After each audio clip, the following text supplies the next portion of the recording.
Hey, Courtland 87. I'm on my way to Montreal. I hopped on a train bright and early this morning, 6:30. I'm a little groggy, but it was the only one that would get me there in time. As you know, I'm on my way to visit the CEO and founder of Dispersa, Nivatha Balendra, to ask her the questions that were submitted, and I can't wait. Oh, so now we're in Montreal and hopped on a subway out to the Dispersa headquarters, and yeah, so the interview is about to start, and I hope you enjoy it. Take care, 87, and the rest of the Courtland community. Okay, let's start. Okay, so Nevada, hi, welcome. Thank you for agreeing to do this. I know the kids in my class and the rest of the Courtland are excited to see this video. Those of you that don't know, this is Nivatha Balendra. She's a scientist. She's an entrepreneur. She founded her own company, Dispersa, in Montreal. She got her start with a science fair project, which she'll talk about in a little bit. She's won a bunch of awards, a bunch of science fairs, which is kind of how the idea went from a small science fair project to now a company. And most recently was awarded one of 6 founders as a Mars recipient for clean tech. Did I leave out anything, Nevada? No, that's perfect. Well, thanks so much for having me, and I'm really excited for this. Good. So why don't we start, Nevada? What your company is Dispersa. What's that name all about? Maybe you can tell us how the company started, and then we can go back to the discovery of the microbe itself. Sure. So Dispersa is really stems from the basis of what our technology is. So the word dispersa is also in Spanish. It has a meaning to disperse.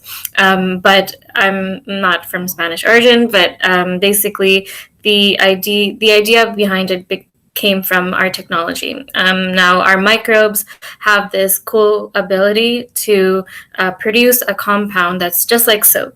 So these soap particles can break down oils, and the way in which they do that is called dispersal. So it's to disperse. And so by using that, I just incorporate that into the name. So Dispersa is basically meaningful towards us because it really encompasses what our technology is. Yeah. And so you mentioned the microbes. So we had questions. It's kind of the same question from Sidley, Milos, and Adam. Tell us about the discovery. How did it happen? Yeah, so thanks for those questions, guys. So basically, the discovery behind what is now at the base of my company started off as a science fair project. So maybe some of you guys are aware, science fair projects, I started them when I was in grade 8. It's a really cool way for me to have started experimenting and tinkering around with my passion for science. So really at grade 8, I had this opportunity to start science fairs. That's when I had my first real life experience in working in a lab. So I started that. I did science fairs every year, but it was really in Cégep. So I'm from Quebec.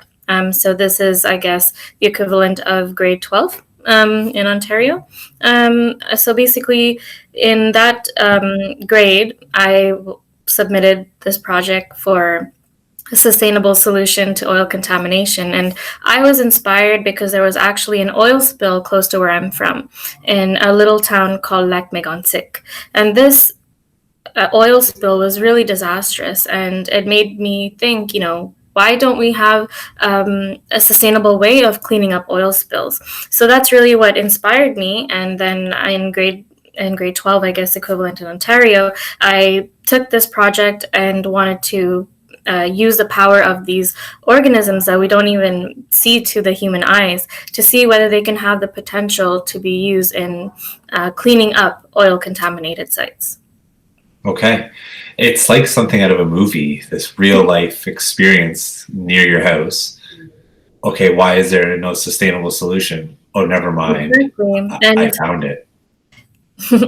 Thank you. I appreciate that. And just to share, I didn't know that this would lead to me starting a company. By all means, it was a science fair project. I just really wanted to contribute or find something that would help, or I add on to existing research that we have in the field of environmental solutions. So that's really what prompted me. And actually, I took samples from across Montreal, soil samples, including my own backyard. So the first stop that I made was in my own backyard. The bacteria that I was looking for are actually mostly found in soil environments. So I went to my backyard, took a shovel with my dad. We scooped up some soil. Then I went across the St. Lawrence River because there's some, factories around there. There's more polluted areas. So I thought they might have some interesting samples. I took all of them. I went back to the lab. I studied them over the course of a few months. And this was in 2013, so when I was 17. And it's through that I discovered these novel species of microbes that have these really different properties than ones that we know currently in academic literature. So it almost sounds like it was trial and error, just scooping up dirt, seeing what you find, and then eventually you found the thing you were looking for.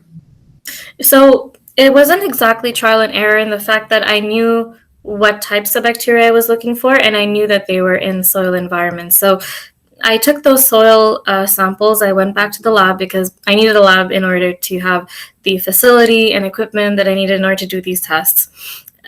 There's specific microbiological methods that you can use to look for the types of microbes that you wish to analyze. So I use these different methods, like growing these bacteria on different types of nutrient sources. And then in the end, I found the one that had this capacity to produce that type of soap particles. And in the end, it was that product that is now at the base of the technology. Okay. The next question is from Malachi, who did a little bit of digging about you on his own. He's asking, how did hardships like cancer impact your career? But if you address that, that's obviously a huge one. What other challenges have you faced? It's been now 7 years since the initial discovery and where you're at now. And maybe talk about some of the bumps in the road, both big and small.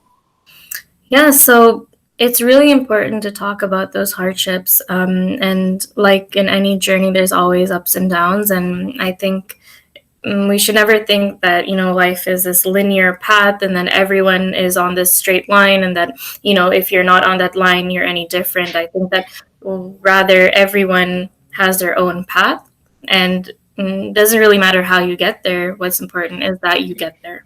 And I think that in my past a few years. So like you said, it was 7 years from 2013 when I made the discovery, then the science fairs. So actually in 2015, I had this idea after, things are picking up. I thought, hey, this would be really nice if I can develop that into a company. I had the research going on. I also made some contacts in the industry in oil and gas, and I thought this is really developing into something that I really like. So one thing that I'm passionate about is turning science research into real life solutions that we can now apply and use in real life. So I was really excited about that opportunity. Unfortunately, in 2015 was when I got diagnosed with cancer. So I got diagnosed with stage 4 Hodgkin's lymphoma. It's a type of blood cancer, and it was really advanced. I had to start chemotherapy immediately, and I was 20 at the time when I was diagnosed. And the thing is that it was a really difficult moment. I had all these plans in mind. I was really excited for it. And now not only would it put a dent in those plans, but I also had to stay out of school because my immune system was really low.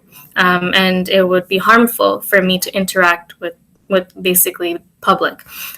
So during that treatment, it was difficult. And it was also a time for me to reflect on what it is that I want to do, because each day I wasn't sure whether I would make it through. I didn't know whether there would be a tomorrow.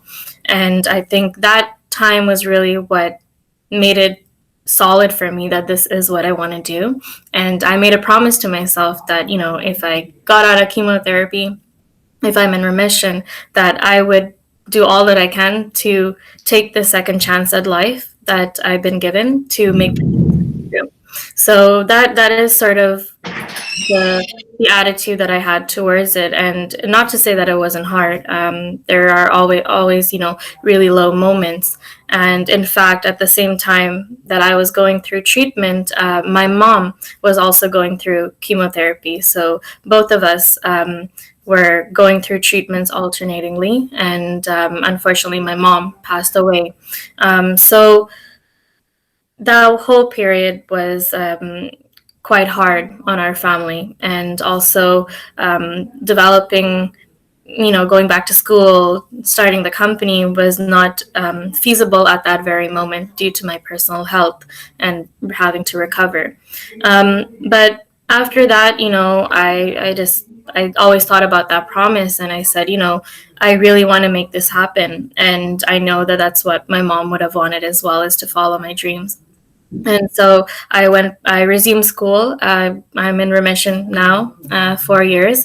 I'm healthy. I went back to school, picked up, recovered. There are a lot of side effects from chemotherapy, like memory loss, cognitive function difficulties. I had to recuperate from all of that. And then at the same time, the following year was when I founded Dispersa, when I really had the opportunity, like you said, through Women in Clean Tech. So there was a competition for ideas that were supporting women-led companies. That's really when I submitted my idea. I didn't know what would come of it. I'm still in school, so going through that, I submitted my idea, and then I got selected as one of the top 6 cohort members to start our company and then develop our tech. Wow. I didn't know that about your mom. I sorry to learn that, and just your story, the science and the personal, both parts are so incredible. You sort of touched on Monvi's question about the motivation to turn the science project into a company, wanting to take the kind of the theoretical or the lab science and into something real and applicable. Into that kind of the more commercialized product, Kyler had a question. He said, obviously this can be used in cleanup. Is there any way that this technology can be used for prevention? And I wonder if he sort of meant like applying it ahead of time. Right, exactly. That's a really good question. I mean, these are all really good questions. So basically, just to touch upon the cleanup point. So the way in which my technology works is that we have these microbes that we grow, and then we extract the products that they produce naturally. And it's those byproducts that are the soap particles that I talked about. And we can use them in cleaning up the sink of soap that you apply to clean up, your hands. You would then use that for soil or marine oil spills. So it's very much useful in remediation, which is the more industry term for cleanup. Now, prevention is really important too. It's one thing to clean up an oil spill, but preventing it from happening is even also important. Our technology is not on the preventative side at the moment. We're focusing more on cleanup because there are a lot of oil spills globally. In fact, this is a US figure, but according to the environmental protection agencies, there are 14,000 oil spills occurring in the US alone every year. And of course, Canada, it'll be a bit less than that given the scope of our oil and gas environment. But there are different types of oil contamination, like the orphaned wells, for example, or tailing ponds. So these are different types of contaminated site. A tailing pond is basically through the process of developing petroleum. They have these byproduct of pools of of oil, basically in these large pools that are just there waiting to be cleaned up. Yeah, so I know that the kids in my class, specifically, I've learned a little bit of tailing ponds in a math project a couple weeks ago.